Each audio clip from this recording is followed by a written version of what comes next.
स्वागत कीजिए भैया, कितना बढ़िया ये लोग परफॉर्म किया है। चलिए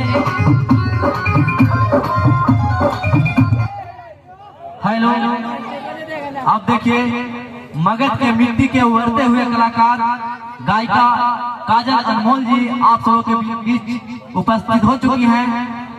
देखिए इनका जितना भी गाना आता है वो सभी मार्केट में सुपर डुपर हिट है, और आप देख सकते हैं यूट्यूब पे खोल के काजल अनमोल यूट्यूब चैनल पे, और जितना भी इनका गाना आता है चिराग पासवान जी का आता है, और सब गाना फेमस, सब मिलियन में जाता है इनका व्यूज। और ये काजल अनमोल मगध के मिट्टी के उभरते हुए गायिका कलाकार, मैं इस मंच के माध्यम से इनको स्वागत और अभिनंदन करना चाहता हूँ कि एक काजल अनमोल हैं जो मगध के उभरती हुई कलाकार हैं, गायिका हैं जो।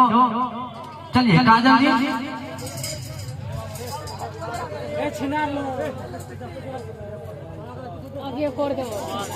तो मैं काजल जी के लिए मैं कहना चाहता हूँ कि हर फैसला होता नहीं सिक्का उछाल के, हर फैसला होता नहीं सिक्का उछाल के, ये दिल का मामला है जरा देख बहाल के। मोबाइलों की दौर में आशिक का क्या पता, रख लेते थे खत में कैसे कलेजा निकाल के, रख लेते थे खत में कैसे कलेजा निकाल के।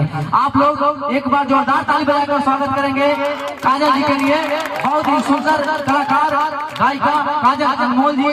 मैं कहना चाहता हूँ कि न जाने कितने छल और कितने पाप छुपाए हैं, अपने अंतस मन में सब संताप छुपाए हैं, जिनके दिन और रात हुए मेरी आंसू मुस्कानों से, पत्थर भी हीरा बनकर चमका है जिनके बरदानों से, जननी और जनक उन पावन चरणों का बंधन है, ये पवन विद्यार्थी का अभिनंदन, आप सभी सम्मानित लोग का अभिनंदन है, आप सभी सम्मानित लोग का अभिनंदन है। एक बार फिर से ताली बजाकर स्वागत कीजिए काजल जी के लिए, जो मगध के मिट्टी से उभरती हुई कलाकार गायिका, जो अपने भोजपुरी करियर में एक अलग पहचान बनाई, और चिराग जी के लिए जो भी गाना गाती है सुपर हिट होता है, इसलिए आप लोग एक बार जोरदार ताली बजाकर स्वागत कीजिए। चलिए काजल जी। हेलो हेलो हेलो हेलो, आवाज